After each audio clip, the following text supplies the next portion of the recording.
How you doing, YouTubers? Nightmare 70 here, and today I'm back with another toy review. And today, as you can see, I am reviewing Transformers Universe 2.0 Deluxe Class Ironhide.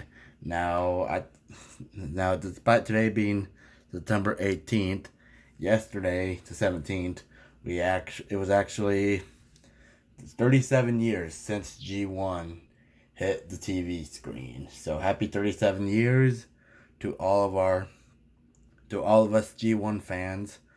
And so I thought I'd do a late celebration. I've been busy. That's why I didn't do a review yesterday. Or in the past few days, actually, because I've been busy. But I'm back with one today now. And today, let's review Ironhide. Now, here we have Ironhide. If you remember back in G1, he was an SUV. This one meant to be like a more realistic one. It's kind of resemble like the Universe 2.0 figures. If you remember back then, had a more, I don't know, more futuristic look, I suppose. They definitely weren't animated looking.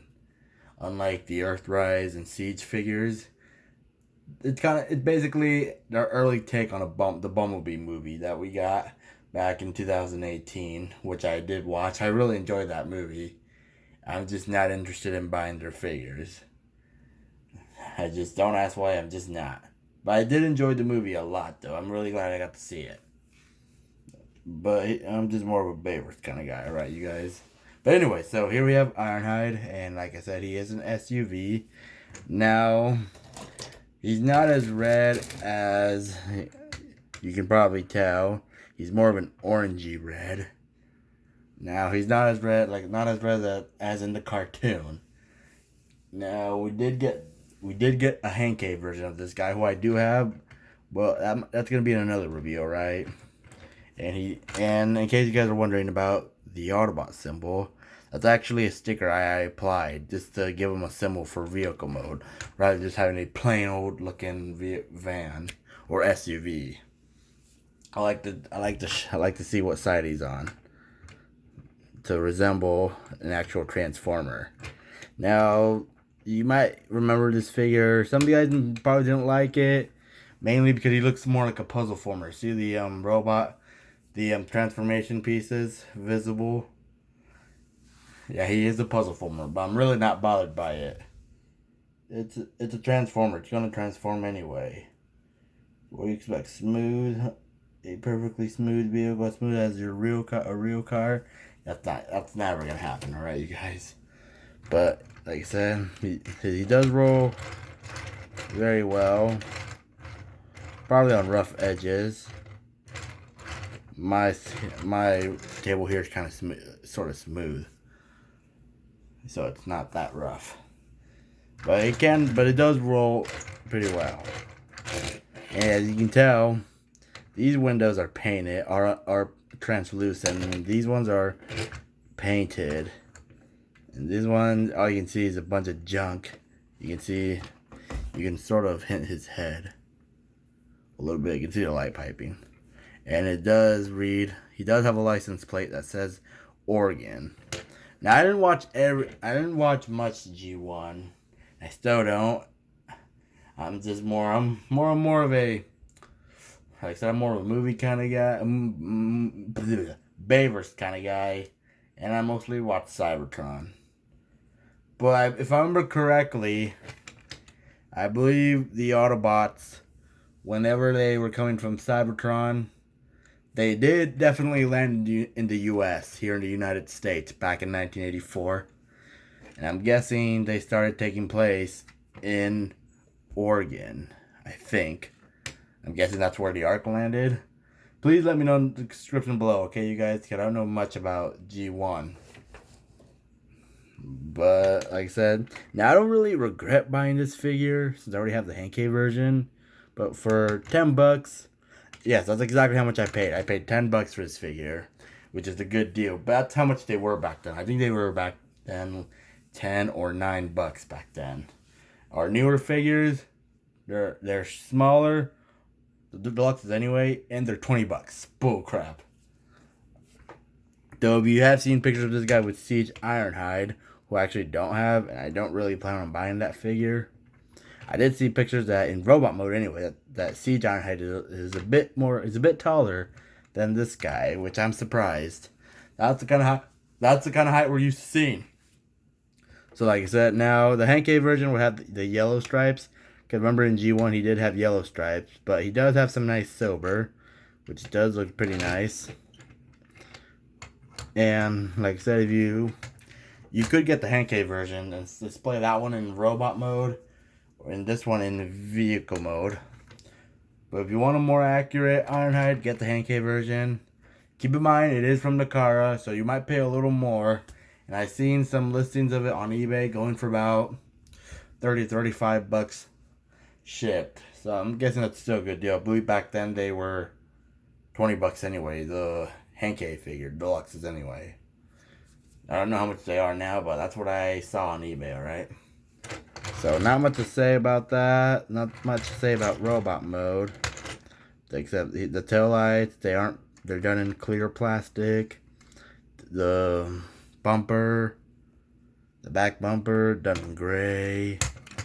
Here there's some, I don't know what you call this thing. Done in light gray as well, some painted. Even the headlights are painted, are translucent. The grill though, oh, nice and silver, very nice. And like I said, the Autobot symbol is a sticker I actually added in. So it actually doesn't come with a symbol in vehicle mode, which did bother me. Now, just for a comparison, here he is next to Prowl. Now for robot mode, I'm going to be using Smokescreen in place of Prowl. It's the exact same mode, because I really don't want to be wasting time transforming things, especially if I have to repaint. It's the same mode, right? So here he is next to Prowl. Here he is next to Drop Shot.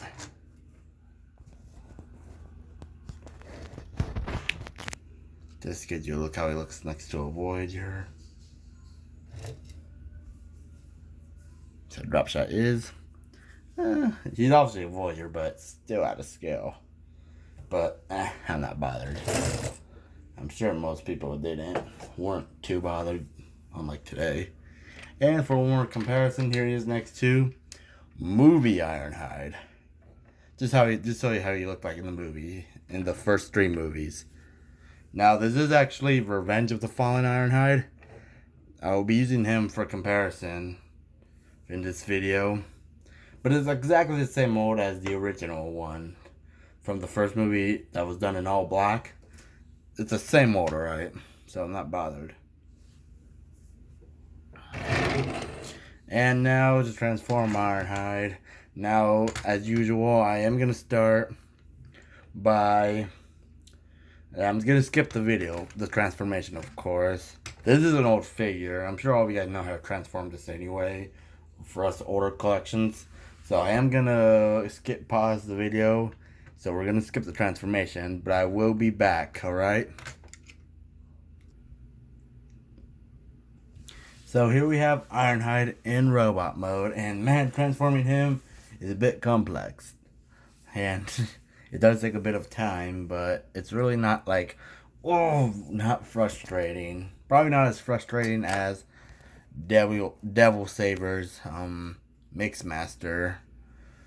I mean, it's the third-party company. They're doing a Troublemaker, their take on Revenge of the Fallen Devastator, and Split is the name for their Mixmaster. If you've seen MGO316's review, I heard from him that the transformation on that figure is way frustrating. Probably worse than Revenge of the Fallen Leader Prime. I used to have that figure. It was very frustrating. But here we have Ironhide for articulation. His head's on his head. I mean, not head. His shoulders. Shoulder. If I can talk today. Shoulders can do a 360. Now, I can't tell if they're on a... I think they're like on a... Not really a mushroom peg, but like... You get what I mean. But they all can do 360. You can do 90 degrees at the elbow.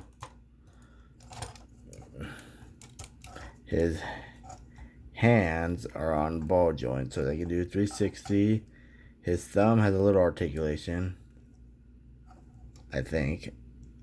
Well, it is pinned on. I'm guessing it's not too articulated, but his legs can almost do 90 degrees back, like you didn't do a soccer kick. You just get hit by the backpack, but you can still. It's enough to do a soccer kick. Goal.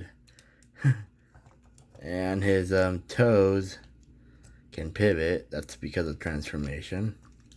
He does have waist articulation, but due to how the figure is designed, it kind of makes it look like his waist is floating, his belly's floating.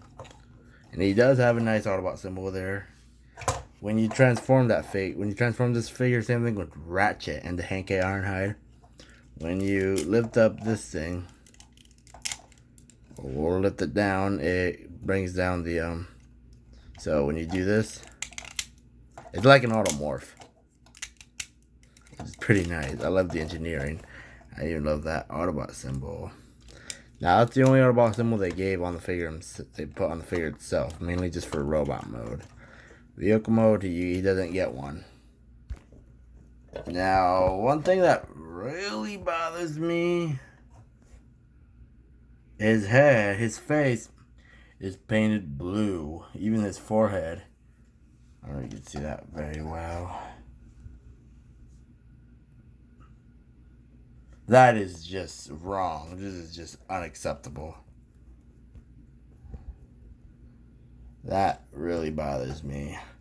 I believe we were going to get a running change, but I believe that ended up being canceled. I don't know. Basically, all it does is just gives him, instead of the blue face, it gives him the actual silver face. Same thing with the forehead. It would be silver instead of blue.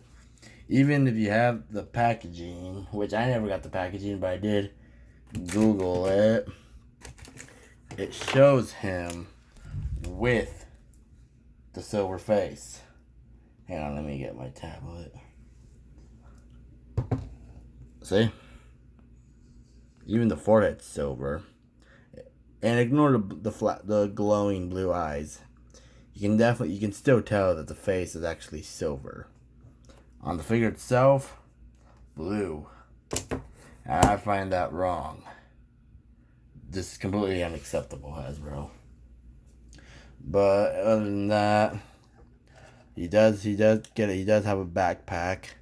Now the front of the vehicle, like as you see, is his backpack, but it doesn't lock on anything. But it really doesn't bother me. It's an old figure. What do you expect? Not every figure can lock on pieces. But one thing back then, I wasn't really planning on buying this mold at all, because what really bothers me, the crotch design. I know it sounds wrong, and the fact that the stomach doesn't lock on anything. The crotch design. Oh, gross. That is just. I just find that inappropriate, to be honest with you. I don't know why I'm mentioning it, but I just want to tell you how I feel about that thing. But if you have this figure in person, it's really not too bad. On pictures, like, oh my gosh. But if you have it in person, it's alright. Yeah. So I'm not too bothered by it, and I'm sure most people didn't even think about it until now, for those who have this mold.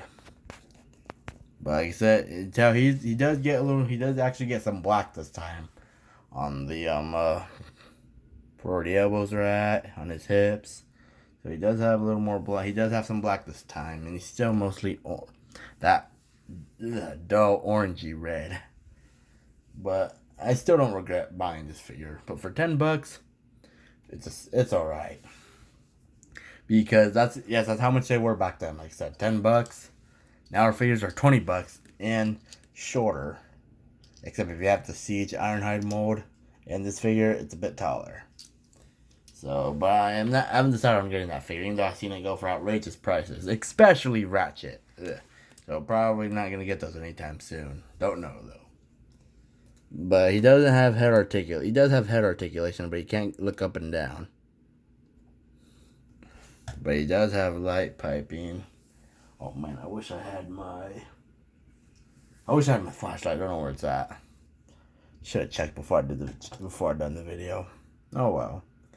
But if I will review Ratchet, and I will show you the light piping on this guy on his video. I promise, okay, you guys? Because the light piping, oh man, looks beautiful. But just do a 360 of Ironhide. And that's the Autobot symbol I added in for vehicle mode. Yeah, it's behind his butt, which is so wrong. But I just mainly did it for robot mode, for vehicle mode. I did the same thing with the Hankey Ironhide, which will be another review. Now for a size comparison, here he is next to Drop Shot, which is a bit tough. He was actually pretty short for a deluxe Voyager for this line anyway. This is just a repaint. Alright. Just so you know how he scales next to Drop Shot. Yeah, I doubt there's any way Ironhide would fight this guy.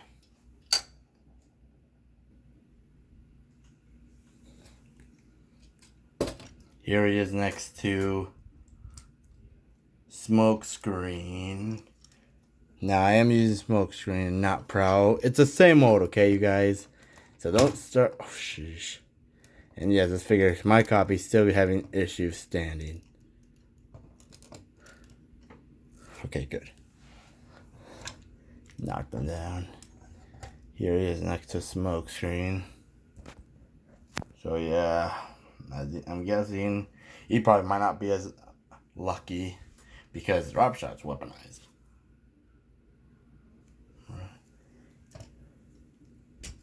And I forgot to mention the accessory Ironhide came with. Now, this is the weapon Ironhide comes with. And it can't store in vehicle mode. It will be in the back of the vehicle. I didn't show off the bottom of the vehicle mode. I totally forgot. But it's just a bunch of junk. But you can definitely store it there. Now, you have a few options with this gun.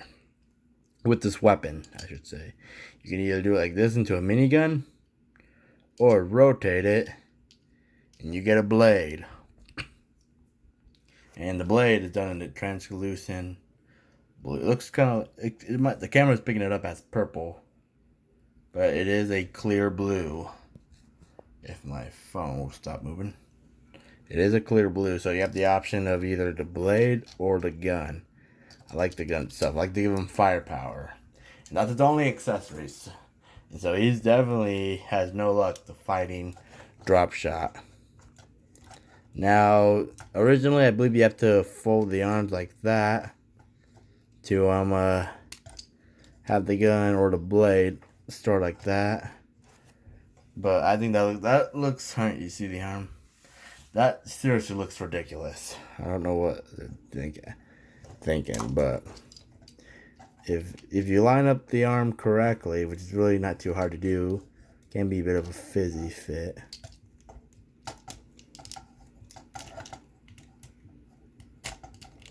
As long as the blade isn't stuck. But it does hold pretty well. See?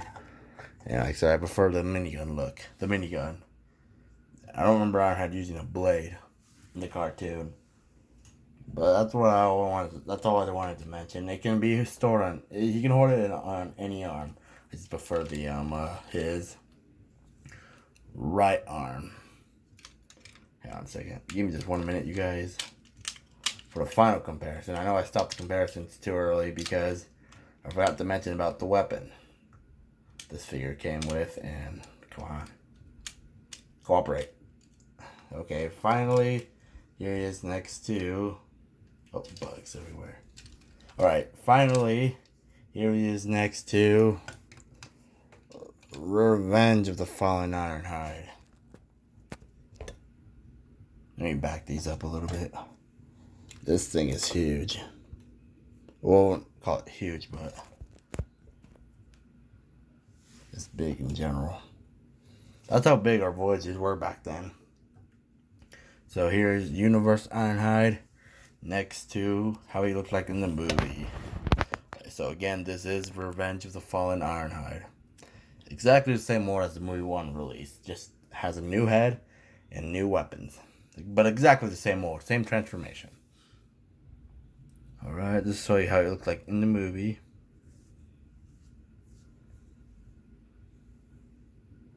Alright, that's enough. Alright, like I said, if you can find this figure for a good deal, or if you can find a Henkei version, that would be better. As long as the price of the Henkei figure doesn't bother you. Come on, Stan. Okay, there we go. I got it on right. As long as the price of the Henkei figure doesn't bother you, you should be fine, because it's a very nice figure. Oh, he just moved his arm. Now, you can get him some fairly good poses. Bang, bang, bang. Like I said, if you can still find this figure, well, I say pick it up. He's still alright. I'm sure you can always just paint the face yourself and the forehead silver yourself. It might take a little bit of time, but it'll be worth it, alright? If the blue face bothers you, alright? To me, it's alright. But I'm so happy to have the Henkei version. Now that figure will be in a future review, alright? But for now, you guys, you take care. And I'll be back with another toy review ASAP. But for now, till all are one.